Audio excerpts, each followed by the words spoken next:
दिल्ली में DTC bus के martial को ही नहीं मिल रहा है इंसाफ। मार्शल का डीटीसी के बस के द्वारा पांव कुचले जाने के बाद काटना पड़ा पांव खुद संबंधित विभाग ही नहीं दे रहा है साथ। ड्यूटी के दौरान पांव कट गया पर सरकार की तरफ से नहीं मिल रही कोई मदद। अपने घर में इकलौता ही कमाने वाला था मार्शल। दिल्ली के मुख्यमंत्री अरविंद केजरीवाल गरीबों के मसीहा होने के बड़े बड़े दावे करते हैं, लेकिन उनके दावों की पोल हर रोज खुल जाती है। यह मामला दिल्ली के नथुपुरा से चलने वाली डीटीसी की बस 185 रूट नंबर का है। इस रूट बस में मार्शल भारत नागपाल थे। 17 जुलाई को बस जब नथुपुरा पहुंची तो नथुपुरा से बस को वापसी के लिए टर्न करना था, लेकिन नथुपुरा में जगह कम होने की वजह से उसे इब्राहिमपुर तक ड्राइवर ले आया और मार्शल जब बस को बैक करवाने के लिए नीचे उतरा तो उसी बस ने मार्शल का पैर बुरी तरह से कुचल दिया। मार्शल को तुरंत नजदीकी अस्पताल में ले जाया गया, जहां प्राथमिक उपचार के बाद उन्हें सफदरजंग अस्पताल के लिए रेफर कर दिया गया। सफदरजंग अस्पताल में कहा गया कि भारत नागपाल का पांव काटना पड़ेगा। परिजन इस बात से डर गए और दूसरे सरकारी अस्पताल में ले गए। इस तरह से 5 घंटे एक अस्पताल से दूसरे अस्पताल में परिजन भटकते रहे और आखिरकार परिजनों को अपोलो अस्पताल में भर्ती करवाना पड़ा। अपोलो अस्पताल ने आश्वासन दिया कि कोशिश करेंगे कि पांव काटना ना पड़े, लेकिन पांव इतनी बुरी तरह कुचल गया कि अब उनको काटना पड़ा है। अब तक परिवार का अस्पताल में करीब 14 लाख रुपए का बिल बन चुका है। परिवार के लोग डीटीसी विभाग के पास जाते हैं तो वहां पर एक्सीडेंट होने की वजह से भी भारत की मदद करना तो दूर की बात, बकायदा उनकी गैर हाजिरी लगाई जा रही है। यह बस जीटी के डिपो से चली थी और जीटी के डिपो जहांगीरपुरी में जब सुनवाई नहीं हुई तो डीएम कार्यालय तक पहुंचे। वहां भी उन्हें दुत्कार दिया गया। भारत की उम्र 27 साल है और जिस बस में नौकरी करता था उसी बस ने उसे ड्यूटी के दौरान अपंग बना दिया और ना ही सरकार ना ही दिल्ली का ट्रांसपोर्ट विभाग कोई मदद कर रहा है। मेरा नाम भारत नागपाल है सर। मैं सिविल डिफेंस के डीटीसी डिपार्टमेंट में वर्क करता हूँ एज अ मार्शल। 17 तारीख को मेरे साथ एक घटना घट गई है। उसमें मेरा पैर कट चुका है। उसमें मेरा बस द्वारा डीटीसी बस द्वारा ड्राइवर की गलती के कारण ड्राइवर ने मैं बस जीटी के डिपो से मेरी बस चलती है 185 नंबर। वो पहुंची वहाँ पे वो पहुंचती है नथुपुरा हमने सवारी उतारी है। सवारी उतारने के बाद में हम इब्राहिमपुर आगे घुमाने जाते हैं बस को। वहाँ से बस को घुमाते हैं आगे।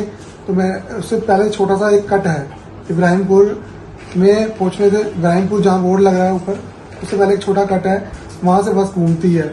मैंने ड्राइवर को कहा वहाँ से बस घुमा लो, और उसने वहाँ से बस नहीं घुमाई। उससे आगे थोड़ा पहुँच के मैं कहा चलो कोई बात नहीं, अब यहाँ से मत घुमा। मैंने आगे चलो, आगे से घुमा के लाएंगे, आगे पुलिया से घुमा के लाएंगे। कह रहा नहीं यहीं से घुमा लूंगा। मैं कहा यहाँ बहुत बड़ा पेड़ है, यहाँ पे जाम लग जाएगा, यहाँ से मत घुमाओ यहाँ पे। कह रहा नहीं तू है ना, उतर के करवा दे, थोड़ा सा उतर के करवा दियो। उसे बोली ये बात बोली। मैं कहा अंकल जाम लग जाएगा। मैंने को दोबारा कहीं नहीं बोली कि जाम लग जाएगा। तो मार्शल का काम बस घुमाने का थोड़े होता है। मार्शल का काम बस घुमाने का नहीं होता है, बट क्या ड्राइवर ने बोला तो अब मैं उसको मना नहीं कर सके। अब बस में 3 जने होते कि मना नहीं कर पाया इस चीज के लिए। तो अब मैंने उसको मना भी किया। उन्होंने को फोर्सली बोला क्या जाम लग रहा है जल्दी उतर ना, जाम लग रहा है जल्दी उतर, पीछे जाम लग जाएगा, जाम लग रहा है। अब उसने गाड़ी टेढ़ी कर रखी थी और स्टीयरिंग पूरा काट रखा था और मैं उतर के पीछे जाने ही लगा था। उसने एकदम से स्टीयरिंग काट दिया, उसने एकदम से स्टीयरिंग पूरा घुमा दिया और उस दौरान मेरा पूरा पैर घूमता हुआ पूरा पैर अच्छा कट गया। पूरा पैर के ऊपर चढ़ गई। टायर चढ़ा था क्या? बस का टायर जो होता है आगे का ड्राइवर साइड का, वो मेरे पैर पे चढ़ गया और आगे का मेरा पंजा होता है पूरा खत्म हो चुका था। पंजा पूरा लटक गया था पंजा। अब क्या स्थिति है पैर की और क्या? और अब मेरा आधा पैर डॉक्टर द्वारा आधा पैर मेरा काट दिया जा चुका है। प्रशासन द्वारा मुझे कुछ कार्रवाई, कुछ सहयोग नहीं मिल रहा है। कोई डीटीसी का कोई अफसर, कोई अधिकारी मुझसे मिलने नहीं आया है। ना तो किसी का फोन आया ना तो कोई मिलने आया। और एक्सीडेंट के दौरान भी किसी का वहाँ फोन भी नहीं आया। तो अब तक मुझे आज तो 20 दिन हो चुके हैं मुझे, अब तक किसी का किसी अफसर ना किसी अधिकारी, किसी का फोन ना मैसेज, कुछ नहीं आया है, ना कोई मिलने आया है। और मेरा घर वाले इतने प्रताड़ित हो रहे हैं इस चीज के लिए। फैमिली में मैं ही था एक कमाने वाला। मेरे पापा बुजुर्ग हैं, उनके घुटने में गैप है, उनके वो चल फिरने में असमर्थ है। वो मेरी दुकान है, एक छोटी सी दुकान है, और पापा तो मैं चला नहीं पाता, दुकान को मैं ही संभालता था और जाके अपना यहाँ पे डीटीसी में वर्क करता था। और अब ना तो दुकान चल पा रही है, ना तो मेरा डीटीसी में मेरा चला गया है। छोटी बहन है मेरी, छोटी बहन को मैं पढ़ा रहा था, वो उसकी पढ़ाई भी अधूरी रह गई है बेचारी की। वो बेचारी वही मेरे लिए धक्के खा रही है, वही भागा दौड़ी करती है, और जहाँ जाती है उसको धिक्कार दिया जाता है। वो जहाँ जाती है, वो डीएम ऑफिस गई है वो अलीपुर में, वहाँ पे उसे बोला गया है, मेरी बहन ने बोला कि मेरे भाई का ऐसे हो गया है, मुझे डीएम मैम से मिलना है। तो वहाँ पे उसे बोला गया यहाँ तो लोग मर भी जाते हैं, तब भी कुछ नहीं होता, आपके भाई का तो पैर ही कटा है खाली सिर्फ। इतनी बड़ी बात बोली गई। मेरी बहन का रो के वहाँ बुरा हाल हो गया, इतना मेरी बहन रोई है वहाँ पे डीएम ऑफिस में। फिर जाके वहाँ के लोगों ने एक पर्चा लेके आया, कह रहे इस पर अपनी खाली एप्लीकेशन लिख दो। और अभी तक वो एप्लीकेशन लिख के मेरी बहन इतनी रो के एप्लीकेशन लिख के देके आई है, कोई कार्रवाई नहीं हुई अभी तक। मेरा एक्सीडेंट हुआ था, उस दौरान वहाँ के लोग वहाँ पे मेरी वीडियो बनाने लग गए। पहले तो मेरी वहाँ जब मेरा एक्सीडेंट हुआ तो मैं दर्द के मारे करा रहा, मैं चिल्लाया उनसे, मैं लोगों के पैर पकड़े खींचे, मैं कहा मेरी वीडियो में बनाओ, मुझे लेके चलो।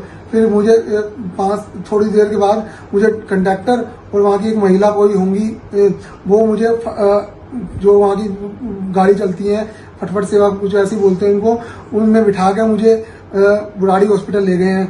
बुराड़ी हॉस्पिटल ले जाने के बाद मैं दर्द बहुत करा रहा था, मैं पूरे होश में था उस दौरान। और मुझे ले जाया गया बुराड़ी हॉस्पिटल। वहां जाकर वहाँ डॉक्टर सब हल्ला मच गया वहां भी देख के मेरी कंडीशन। और वहां भी फटाफट मुझे अंदर ले गए। अंदर ले जाने के बाद में कंडक्टर ने मेरा फोन ले लिया था मेरा। और जब मेरे अंदर ले जा रहे थे तो कंडक्टर मेरे उनसे चिल्लाया, क्या कहते ये ड्यूटी स्लिप का है, ड्यूटी स्लिप है। मैं कहा मेरे मुंह से निकल गया मेरे फोन के पीछे है। उसने मेरे फोन के पीछे से मेरी ड्यूटी स्लिप निकाल ली कंडक्टर ने। मैंने उसको बोला मेरी ड्यूटी स्लिप, मैं पूरे हॉस्पिटल में चिल्ला पड़ा, मेरी ड्यूटी स्लिप कहीं नहीं जानी चाहिए, मेरी ड्यूटी स्लिप कहीं नहीं जानी चाहिए, ये मेरी मेन स्लिप है। और मैं उस दौरान मेरे को एक पुलिस वाला दिखा वहां पे। मैंने उस पुलिस वाले को बोला, मैं कहा सर मेरी आप ड्यूटी स्लिप लीजिए, इसकी फोटो खींचिए। वो ये मुझे नहीं पता कि वो पुलिस वाला था या कौन था। उन्होंने वो ड्यूटी स्लिप ली थी कंडक्टर से और फोटो खींचने की कोशिश करी है या नहीं करी ये मुझे भी कंफर्म नहीं है। और ड्यूटी स्लिप मेरी कंडक्टर ने निकाल ली थी उस दौरान। क्या नाम था कंडक्टर का? कंडक्टर का नाम मुझे नहीं पता। उस दौरान उस दिन ड्यूटी पे मेरे साथ कंडक्टर और ड्राइवर दोनों नए थे, मगर मेरे साथ उस दौरान ड्यूटी पे वो पहली बार कंडक्टर ड्राइवर दोनों नए थे। हाँ जी, दोनों नए गए थे। और उसके बाद मैं पूरा उलझ के रह गया हूँ इस चीज में। अगर उस दौरान मुझे सही इलाज मिल गया होता तो शायद आज मेरी टांग बचने की टांग बच गई होती मेरी। सरकार से मुझे कोई मदद नहीं मिल पाई है। मैं यही मांग करता हूँ सरकार से, जो मेरी टांग कटी में ये सब हुआ है मेरा, मुझे इसकी भरपाई दिया। मेरा बहुत पैसा लग रहा है, मेरे माँ बाप के पास इतना पैसा नहीं है। मुझे मेरा सारा इलाज प्राइवेट से चल रहा है, गवर्नमेंट में मुझे इलाज नहीं मिल पाया। गवर्नमेंट में मैं गया था, वहां तो मेरी टांग काटने की बोल दी गई थी, तो मेरे घर वाले परेशान होकर फटाफट मुझे वहां से निकालकर प्राइवेट में ले गए। अभी तक कितना खर्चा हो चुका है आप लोगों का? अभी तक मेरा 10 से 14 लाख के आसपास मेरा खर्चा हो चुका है। और सरकार की तरफ से कितनी मदद मिली अभी तक? सरकार की तरफ से मुझे कोई मदद नहीं मिली है। मेरे घर वाले कर्जा ले लेके मेरी जान बचाई है, मेरी टांग बचाने की कोशिश करी है कितना बच सके, लेकिन वही मेरी टांग नहीं बच पाई है। अधिकारियों से मैं यही चाहूंगा कि मेरे से मिला जाए। मेरी जो कंडीशन है, मेरे जो घर की कंडीशन है इस समय वो देखी जाए। मेरे फादर की जो हालत है, मेरी सिस्टर की, मेरी मम्मी का रो के बुरा हाल है, मेरी मदर में तो बुरा हाल है। उनका पापा बेचारे मेरे बोलने लायक नहीं रहते, मतलब कि मेरे सोचते रहते हैं, गुमसुम रहते हैं 24 घंटे। बहन मेरी तो देख के भागा थोड़ी मेरी बोरी करती है, दवाइयां लानी मेरे लिए बहुत ये करना, मेरे को वॉशरूम कराना मम्मी संभालती है, तो ना कुछ मेरे को बेड पे मेरा सब कुछ हो रहा है, वॉशरूम मेरा बाथरूम। मेरे को मैं इस उम्र में मेरे को मेरे माँ बाप की सेवा करनी चाहिए थी। मेरे बेचारे मेरे माँ बाप मेरी सेवा कर रहे हैं, मेरे को बहुत दुख है इस चीज का। अब जरूरत है कि इस मामले को अधिकारी संजीदा से लें और इस परिवार की मदद की जाए और कर्मचारी का इलाज भी सरकार द्वारा करवाया जाना चाहिए। लेकिन ऐसा कुछ भी नहीं हो रहा है, जिस वजह से सरकार के ऊपर सवाल उठना लाजमी है।